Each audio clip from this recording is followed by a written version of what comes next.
Halo teman-teman semuanya, berjumpa lagi bersama saya di channel Botani Garden. Nah, pernahkah teman-teman menggunakan herbisida untuk membasmi gulma atau rumput yang ada di dalam pertanian teman-teman? Dan saat kita menggunakan herbisida untuk membasmi rumput yang ada di dalam pertanian teman-teman, ataupun di pekarangan rumah kita misalkan, dan setelah beberapa waktu atau setelah beberapa jam rumputnya akan kemudian menjadi kering teman-teman ya. Dan setelah beberapa hari kemudian rumput tersebut malah tumbuh lagi. Nah, pernahkah teman-teman bertanya kenapa rumput tersebut bisa tumbuh lagi padahal sudah kita semprot menggunakan pestisida? Jadi di dalam rumput tersebut terkandung mikroba-mikroba yang dapat membuat tanaman tersebut menjadi tumbuh lagi ataupun kebal terhadap pestisida, sehingga walaupun kita semprot rumput tersebut berkali-kali, rumput tersebut akan tetap tumbuh. Nah, mikroba yang hidup di akar rumput dan bisa membantu rumput tetap tumbuh meskipun disemprot herbisida berulang kali biasanya adalah mikroba endofit dan juga rhizophospher yang memiliki kemampuan. Di antaranya yaitu adalah yang pertama, detoksifikasi herbisida, di mana mikroba ini mampu memecah atau menetralisir herbisida sebelum zat kimia tersebut merusak tanaman. Contohnya yaitu mikroba tersebut seperti Pseudomonas sp, Bacillus sp, Rhizobium sp, Enterobacter sp.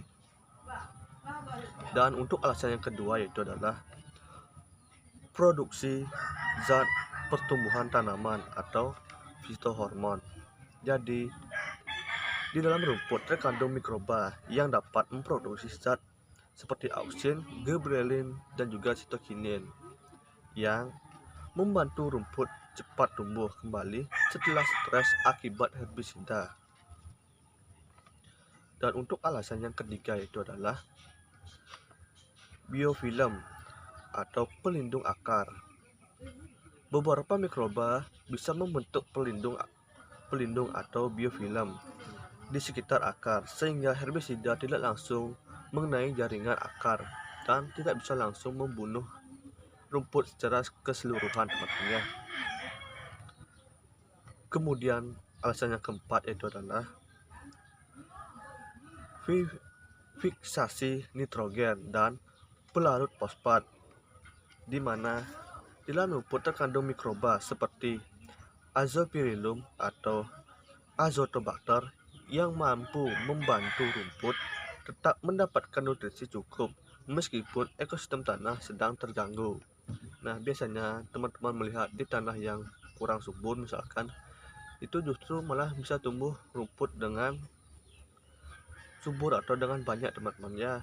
Nah, salah satu penyebabnya itu adalah karena terdapat bakteri Azopillum atau Azotobacter ini teman-teman ya, yang membantu rumput dapat tumbuh meskipun di daerah yang kurang subur atau minim akan unsur hara.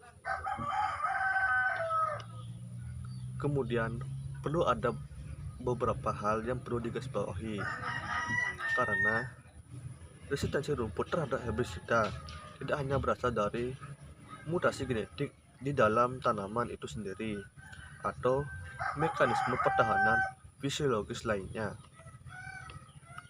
Nah, ada beberapa tanaman rumput liar juga punya kemampuan regenerasi cepat dari rimpang atau akar yang di dalamnya sehingga tetap tumbuh kembali setelah penyemprotan.